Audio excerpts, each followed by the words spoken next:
everyone, welcome to epicspeak, where I help you engage in better English conversations. We all have secrets in our lives, don't we? Some small, some ugly. And we might find ourselves in situations where we are begging our friends or people not to reveal our secrets to anybody else, or assuring other people that their secret is safe with us, that we won't say anything to anybody. So in this lesson, we're going to discuss some vocabulary, expressions and idioms that you can use to talk about keeping or spilling secrets. Let's get into it. The first expression is don't tell a soul. Don't tell a soul. You can use this expression as a command or an imploration when you are requesting other people not to say anything. For example, if you're at an office, you hear a piece of news. So you go to your colleague and say, I heard that Sam is getting fired, but it's not official yet, so... And you cannot tell a soul. Here, you're asking the other person to not repeat this information. The funny thing about secrets is that once you share it with someone, it is no longer a secret. So the word soul in this expression represents a person. So don't tell a soul means don't tell anyone, not even one person. And you can also use this expression as a promise and say, I will not tell a soul, okay? So when you're asking someone, you can say, don't tell a soul. And when you're promising, you can say, I won't tell a soul. The next expression is to not breathe a word to anyone. So again, it means the same thing. When you want to tell somebody not to reveal any confidential information or not to share a secret, you can say, don't breathe a word of this to anyone. Don't breathe a word of this to anyone. And as a promise, you can say, I won't breathe a word of this to anyone.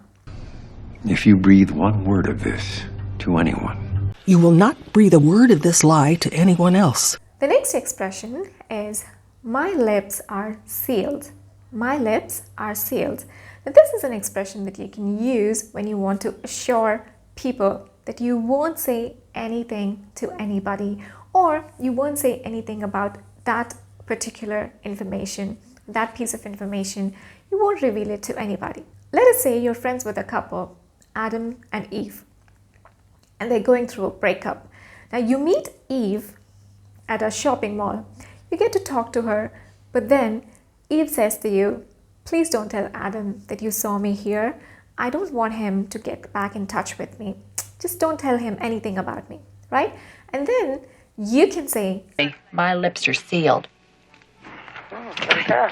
meaning I won't say a word, I won't say anything. Now, often this expression is accompanied by the gesture of sealing your lips and probably locking it and throwing the key away, right? So, my lips are sealed means I won't say anything. The next expression is mum's the word. Mum's the word. The word mum in this expression does not refer to mother or mommy, but to silence. So it's a medieval English word that means silent. So mum's the word means be quiet. So you can use this when you want to tell other people to be quiet or as a response.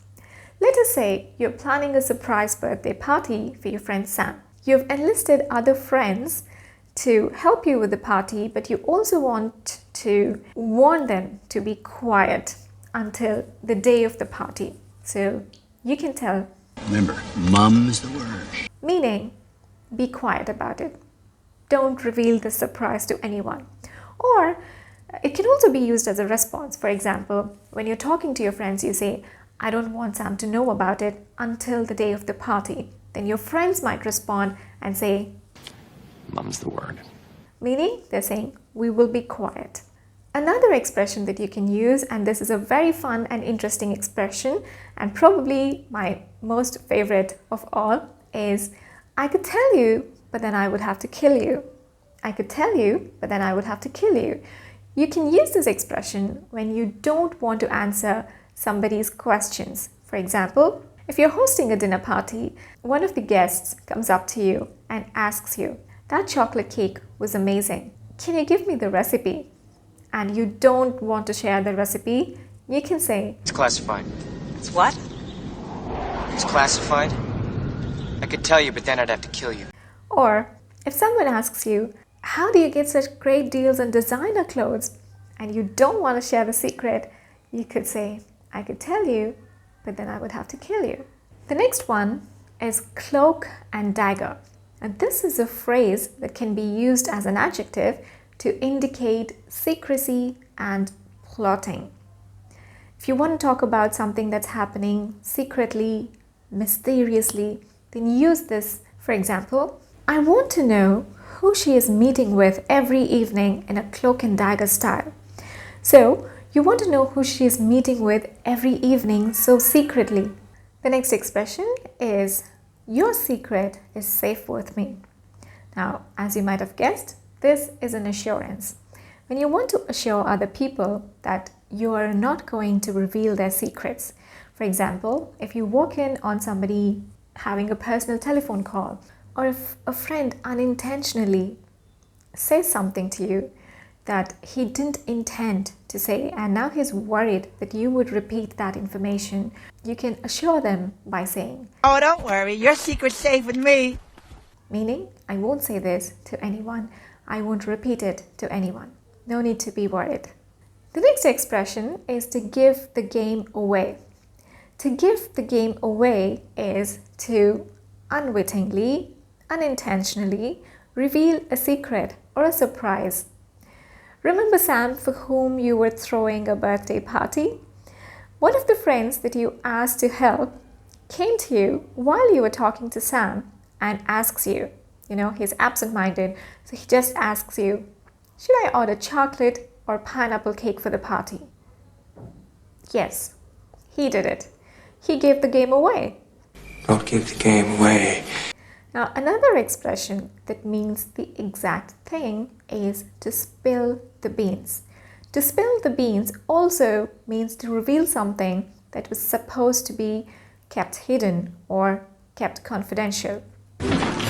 What's going on? Spill the beans! This expression comes from Greek culture. In the olden days, Greeks used to vote using beans.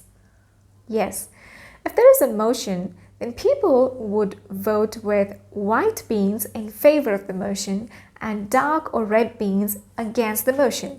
And this is done in secret, so the counting was supposed to happen in secret. But if someone accidentally knocks over that container of beans, then what they did is they spilled the beans. It's for everybody to see. So when you spill the beans, you unknowingly or unintentionally reveal a piece of information that was supposed to be hidden. Another expression you could use is to let the cat out of the bag. To let the cat out of the bag also means to let out a secret, something that is supposed to be kept confidential, and you reveal it. You have let the cat out of the bag. Have I let the cat out of the bag? The next expression is to kiss and tell. To kiss and tell is to talk about romantic affairs or your romantic relationship with someone. If somebody is very interested in your date life, let's say you went to a date yesterday with someone and they're asking you questions like, what happened? What did you do? What happened after? They're asking you kind of personal questions and you don't want to share that information. You can say, Sorry, I don't kiss and tell. so what you're saying here, that what happened between that person and me is our affair. It's our business. It's not your business, and I don't want to reveal that information because it's personal, it's private. So when you say I don't kiss and tell, you mean I'm not going to share that private information or personal information.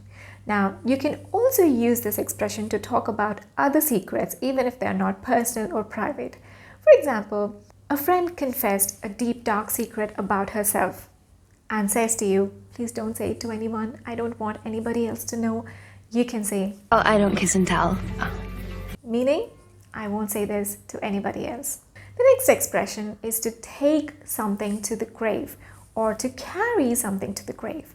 So when someone tells to you before sharing a piece of information or after, "That's a secret you shall take to your grave," they mean you should not reveal the secret or you should not talk about it until you're in your grave.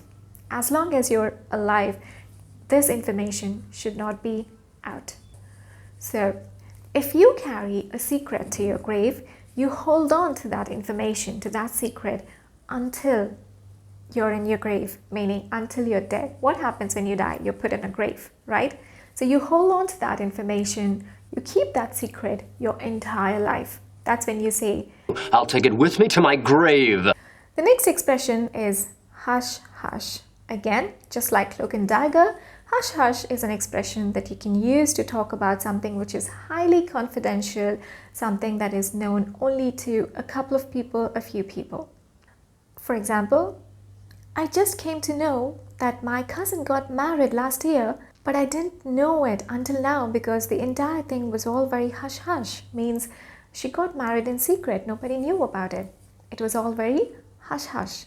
The next word is whistleblower. Now the word whistleblower literally refers to someone who blows a whistle.